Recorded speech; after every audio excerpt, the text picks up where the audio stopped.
Hello everybody and welcome back to Miniature Hub. Today you are with me, Joe, and I'm doing another A Song of Ice and Fire miniatures game video for you guys, and I'm going to be starting this new series of how to play A Song of Ice and Fire.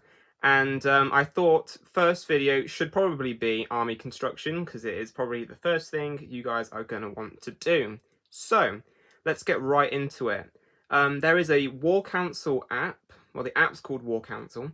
And that is basically an app by the creators of the game to help players construct their armies, get the rules, get all the info for units and stuff. So I definitely recommend checking that out if you haven't and you want to play this game and see what this game's about.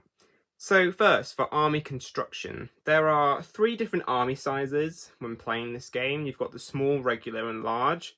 They are 30, 40 and 50 points, and the general player base play with 40 points because it is kind of a good, well-rounded number, and it allows you to have lots of units. The army in front of me here is all 40. Is a 40-point army that I have for Night's Watch. So for 40 points is a good number for when you're constructing your army. So first things first, when you construct an army, you have to pick your commander. That is like the top priority. That is what you need to decide, because generally speaking, the commander kind of helps you center your army a bit, because your commander adds it's attachment rules for different units, but also it adds extra tactics cards to your tactics deck, so that can influence sometimes the units you want to pick. So for this army, I have Jon Snow right here. This is my Jon Snow army, because obviously it's got Ghost in it as well. And once you've decided your commander, you then want to decide what unit that you're going to put them in. There are 4 different unit types: infantry, cavalry, monster, and war machine. Generally speaking, your commanders will be infantry or cavalry attachments. Sometimes commanders are monsters. Like I know in the Free Folk, you've got Mag the Mighty and Varamir Sixskins. They are both monsters, and they're solo units, single entities, and they can be your commanders. But they also have a point cost value. That's something really important to note. Commanders do not cost any points unless stated otherwise. So Mag and Varamir, they have different point costs because they're more of like a single entity beefy unit, whereas Jon Snow in this infantry attachment form, he is just no points for a commander. So no points for commanders. Then you want to basically decide what units you want to have in your army, because that is also another really important point. You want to, I don't know, sometimes I build my armies on what looks cool. So most of these units, pretty much all of these units, come from the Night's Watch starter set. Apart from Craster right here. I got him from the Heroes box, the second one, I think. But apart from that, Maester Aemon is right here. You got Ghost, you got some Swarm Brothers over here. The Veterans of the Watch with Jon Snow Commander. Ranger Trackers, and then some more Swarm Brothers with a Watch Captain right there for a infantry attachment. So that is something also to note about when you're building army. You can add attachments to your cavalry and infantry. They are the ones that have attachments. There are some certain exceptions, like the Weapon Scorpion crew can have an attachment. But it's like an upgrade attachment. It's quite weird, but basically it does count as an attachment. But generally speaking, it's cavalry and infantry. Per unit, the attachment limit is 1. So you can have 1 attachment per unit. There are quite a few actually exceptions in the game where you have different characters that would be like you can ignore the usual attachment limit.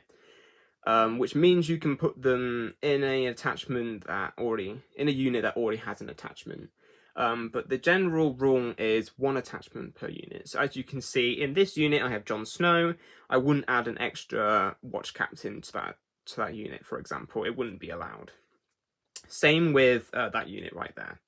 I already have a watch captain, so I can't add another watch captain, for instance. I wouldn't want to do that, but I can't.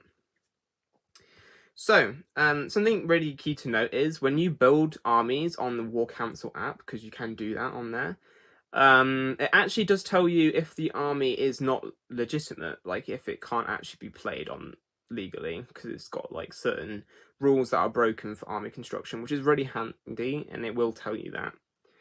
Next thing on the list is neutral units. So obviously, as I mentioned in the first video, there is a neutral faction, and neutral units can be put in your army.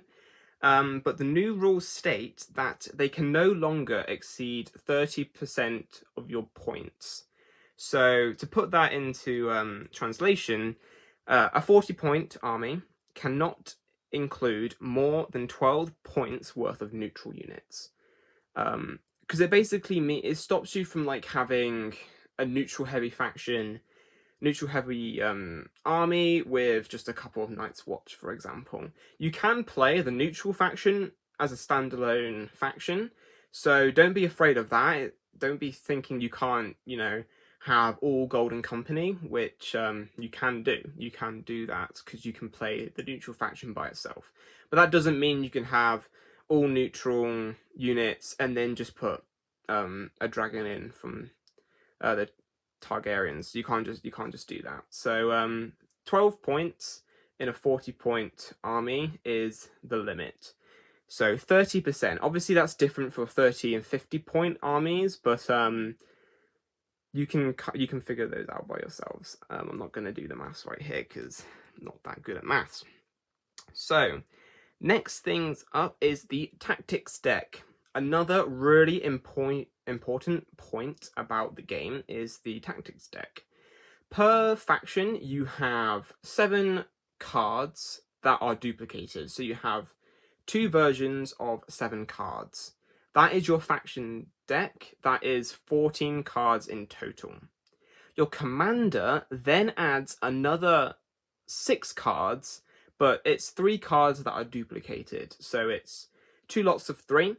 So 14, those 14 faction cards and the 6 commander cards come together to make a 20-card faction deck. That is basically how your tactics deck is created. So I would have the Night's Watch cards, and then I'd get Jon Snow's 6 commander cards and put them together to make the faction deck. There is one exception with one faction, which is House Targaryen. Each commander in House Targaryen has 4 commander cards, and then basically what you do is you take away so the 2 extra commander cards get replace 2 of the tactics deck cards, if that makes sense. It does tell you what to do on the cards, so don't be too worried about that.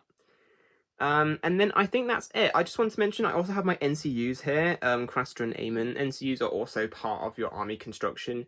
I would definitely not have an army without NCUs. They are important. The tactics board can be really useful in a game. Good for heals and good for just like extra damage that you might need to do or extra mobility. Yeah. Generally speaking, having 2 NCUs is probably the best. You can have 3. You don't want more than 3, and you probably don't want less than 2. So 2 or 3 is probably the recommended amount of NCUs that you have. Obviously, NCUs vary from 4 to 6 points, so you want to kind of balance that.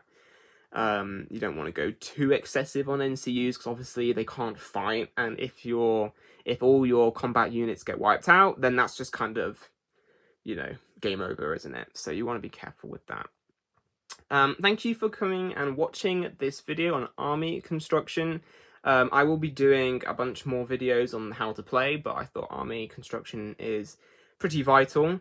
And I'll see you all next time. Bye!